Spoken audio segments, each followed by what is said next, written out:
Hey, welcome back to the Disney Plus Everyday Challenge, and today we have Olivia Rodrigo. This is kind of a concert movie. It's called Driving Home to You, a Sour Film. Well, you know what? No, I can't say it's a concert film. It's a music film. It's kind of talking about how she makes her music, and of course, there's plenty of music in this, plenty of performances. It's an hour and 17 minutes long. It's from 2022, and yeah, I mean, I'm familiar with her. I'm not her target audience. She sounds great. She's kind of got that, I don't know. She has that sound that it seems like a few people have that kind of vocal sound these days. It's rock, but it's kind of more laid back.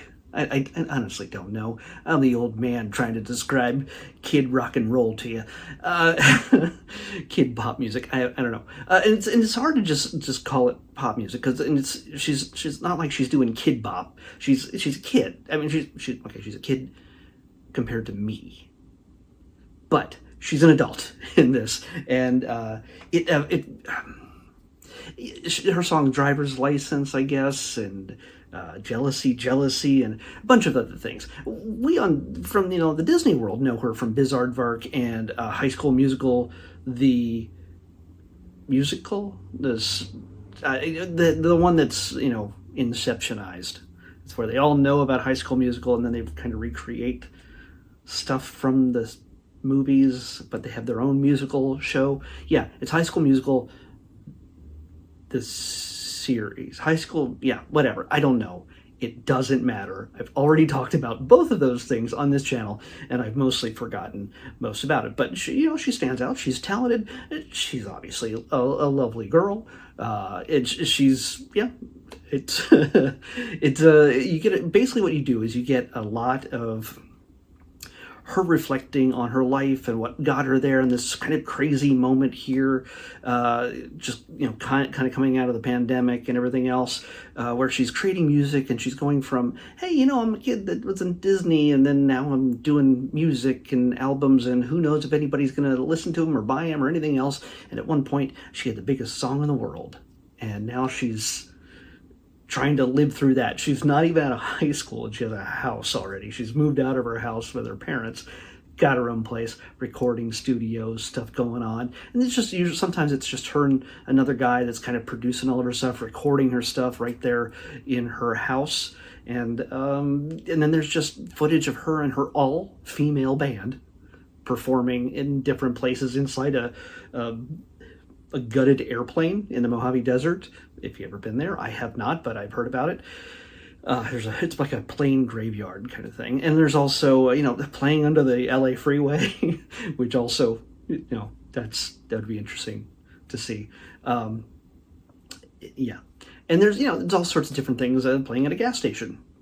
In somewhere out in the outer edges of LA or the desert or something, and it's not. I thought for sure that it would be like a road trip kind of movie, but it's not. It's literally just focused on her, and a lot of it is cell phone camera or maybe older type of camera footage that's kind of raw, but at the same time there's also highly produced pieces mixed in. So it's it's a showcase piece. It shows in fact during one of the songs it goes through all of her different kind of US and international performances of her biggest song at the time, and you kind of get to see where she was and all that, and how she's reflecting upon that, and where she gets her ideas and inspirations. And usually it involves a boy that either she likes too much or he doesn't like her enough, or the opposite. And then there's it's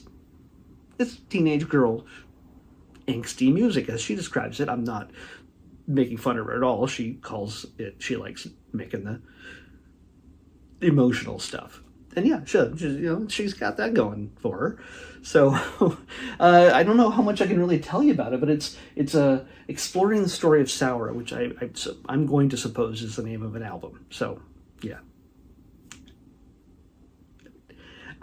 you can't expect me to know all this. And yeah, sure, I could do research and stuff like that, but I kind of just want to focus on the main thing. And I can't really go talking about the cast because it's Olivia Rodrigo, and there's a few of her friends and coworkers in this as well. They don't go. There is some footage of her when she was a little girl, some video where she's starting to sing here and there, but they don't really go into depth with her family or anything else, or just any kind of details. This is all about the sort of the creation and the building up of the songs that came out of this part of her life. So it's kind of neat to see that. It's really well shot, and it's, yeah. I say that if you're a fan, obviously you've already checked it out. I don't even need to recommend it to you.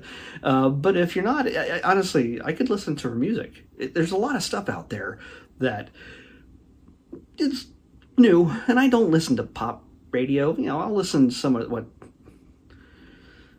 people call classic rock.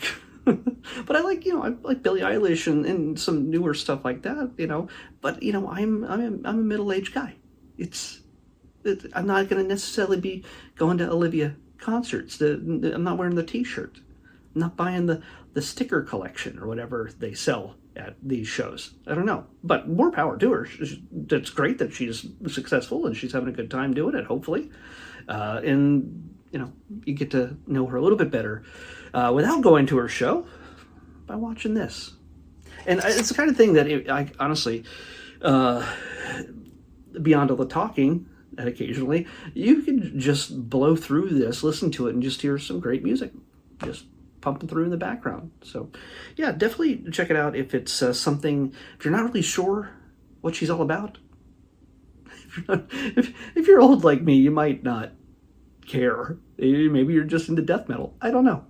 But, yeah, it's not for somebody who has no initiation into her music. I'm sure I've heard the songs somewhere on the radio. Some of them sound familiar, but again, it's not going to show up on the radio stations I listen to. But that's not a bad thing. She has her audience. She has a diehard group of fans.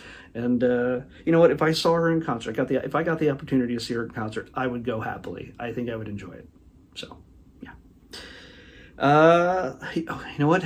Today is the last day of the month and of the quarter for this year. It's June 30th, and tomorrow is the beginning of a whole new set of days, and I'm going to pick. I have a new list.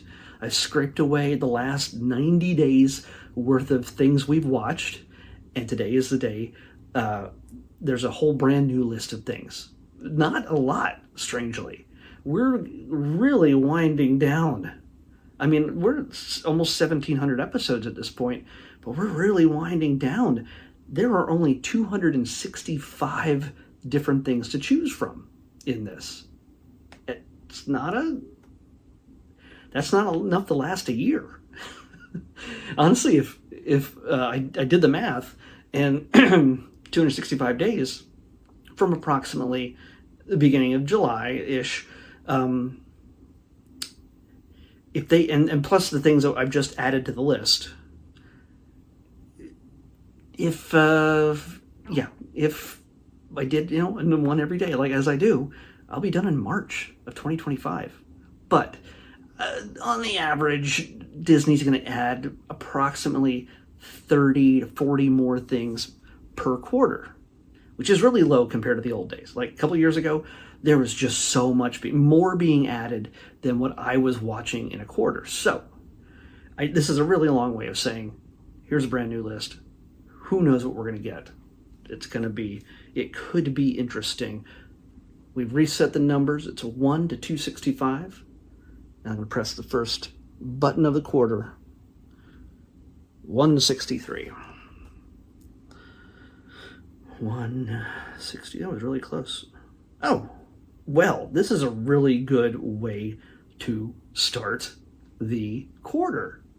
It's something I've been wanting to watch again for a while. Yes, I've seen this before. It's a short. It's from Pixar, and it's it's one of my favorite shorts. So it's time to watch Paperman. Yes, a number of you know what that is. Paperman makes me think that it was put in front of Inside Out originally, which is kind of interesting because Inside Out 2 is Now in theaters? I'm not shilling. They're not paying me. I'm just saying it is.